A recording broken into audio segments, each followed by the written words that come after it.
tô com sintomas, tô reclamando, tô com falta de qualidade de vida, tô me sentindo doente, mas os meus exames sempre dão normal. O que fazer?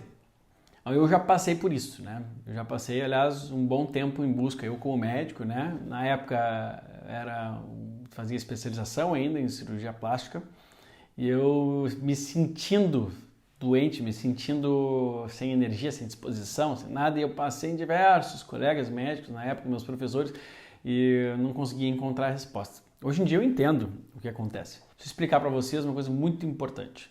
Os exames que vocês fazem, cada parâmetro que vocês medem, do lado tem a referência da normalidade, né? Então, um exame X, esse X quando a gente mede, o normal é de 10 a 50. Quem que disse que o 10 a 50 é normal? Bom, esse número do lado de referência, ele é calculado para que 95% de quem faça aquele exame esteja contemplado. Ou seja, é muito difícil dar normal, porque 95% de quem vai fazer o exame vai dar normal.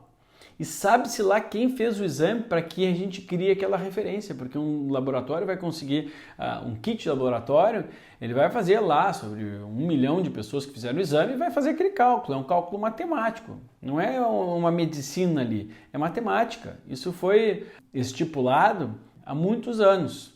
Estar normal, estar dentro daquela referência. Quer dizer que você está normal? Aí sim que a gente tem que interpretar os exames. Porque existe uma individualidade. Existem pessoas que precisam, por exemplo, de mais produção. Existem homens que precisam de mais produção de testosterona. É óbvio que sim. Um garoto de 23 anos, e aí vai com seu pai de 55 anos. E a gente olha do lado das referências, a testosterona de 200 a 800 é normal para os dois. Como assim? Às vezes o menino está com 300 e ele era para estar 800. E o pai, que era para estar com seus 400, está com 400. Está com mais do que o menino que está com 300. Os dois estão normais, matematicamente, estatisticamente, eles estão na normalidade da população.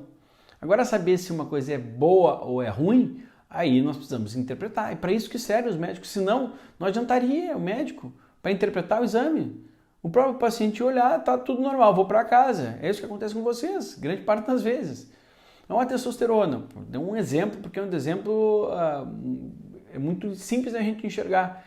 Ah, mas é só querer estar com mais ou menos? Não. Como que a gente interpreta esses valores? Eu vou para estudos científicos.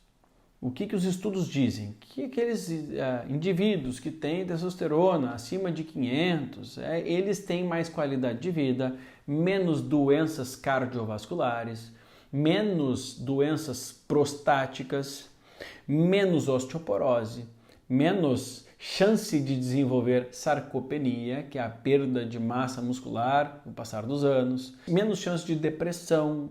Então tem uma série de condições que são atreladas ao bom funcionamento das glândulas que produzem testosterona, que são, no caso, da adrenal dos testículos nos homens.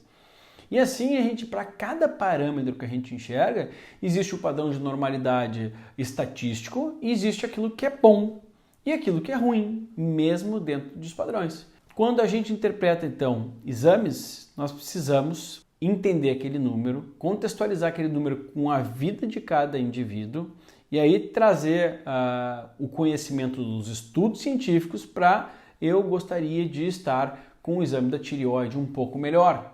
Quer dizer, eu gostaria que o paciente tivesse um exame da tireoide um pouco melhor. Por quê? Porque ele está beirando o ruim. O beirando o ruim muitas vezes é ruim. Assim como eu gostaria que alguns metais tóxicos, alumínio, chumbo, mercúrio, não tivessem o normal. Porque o normal são todos nós estamos, infelizmente, contaminados. E essa contaminação vem acontecendo ao longo dos anos e eu não gostaria de ter nenhum alumínio. Pô, mas às vezes até 10 é normal. Mas o 1 é ruim. O 2 é ruim. Às vezes o 0, em alguns exames, vira o anormal. Eu medi até pouco tempo atrás o chumbo, o anormal era 0. Por quê? Eu teria que me contaminar um pouco para ficar com um exame tão normal quanto da maioria das pessoas. Assim a gente vê outros exames também que são fortemente influenciados por medicamentos. Hoje encontrar uma pessoa a partir dos seus 50 anos que não está usando remédio para colesterol é muito difícil. Então, o que está acontecendo com os parâmetros de colesterol? Baixando cada vez mais. Eu não tenho como me enquadrar, na minha individualidade, num parâmetro de colesterol de uma pessoa que está usando remédio para colesterol. Assim como diversos outros remédios influenciando na produção de hormônios da tireoide, influenciando na produção de neurotransmissores, serotonina e diversos outros remédios que podem influenciar até um todo dos exames. Fazer com que a pessoa se torne, para parâmetros, outra pessoa. Então hoje a interpretação dos exames ela é fundamental para que vocês entendam. Eu me sinto mal, então não adianta olhar aquela meia dúzia de exames, porque provavelmente eles não vão me dar a informação que eu preciso. Eu às vezes vou olhar uma pessoa com sensação de prostração, de sensação de cansaço, de fadiga. Eu posso considerar normal, olhar para a glicose dela, ela não tem uma boa alimentação, e olhar normal a glicose de manhã em jejum, 90 e poucos. Eu posso até considerar uma pessoa com uma glicose de 80 e poucos melhor que ela. E as duas terem o mesmo sintoma. Às vezes, o problema não é a glicose.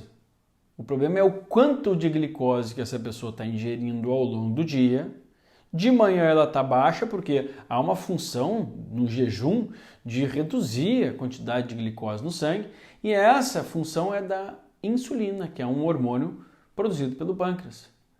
Muitas vezes, então, não adianta olhar para a glicose, eu tenho que olhar para o pâncreas se ele está desgastado, se essa insulina está alta até no jejum, porque ela não deveria estar alta no jejum. Eu preciso olhar a quantidade de hemoglobinas que foram estragadas pelo excesso de açúcar, pelos picos de açúcar. E o pico de açúcar costuma fazer com que a gente fique mais cansado, se sente mais prostrado, com mais fome frequentemente. É um loop de açúcar. Então tem várias formas de a gente enxergar os exames. Primeiro, aí para isso, não adianta olhar aquela meia dúzia de exames que se olha sempre, porque se eu quiser encontrar uma interpretação adequada do indivíduo que é um todo, eu não posso separar ele em só sistema de açúcar, só sistema de fígado, só sistema de rim, eu preciso enxergar como um todo. E eu preciso adequar isso à idade, às atividades, ao dia a dia da pessoa, à rotina da pessoa, a fim de hoje, otimizar aqueles parâmetros. Quando a gente otimiza os parâmetros, aquilo que aquele mal-estar que parece doença, acaba melhorando. Às vezes é uma questão de eu posso tirar nota 7 ou nota 8. Às vezes tirar nota 8 faz toda a diferença na vida do indivíduo.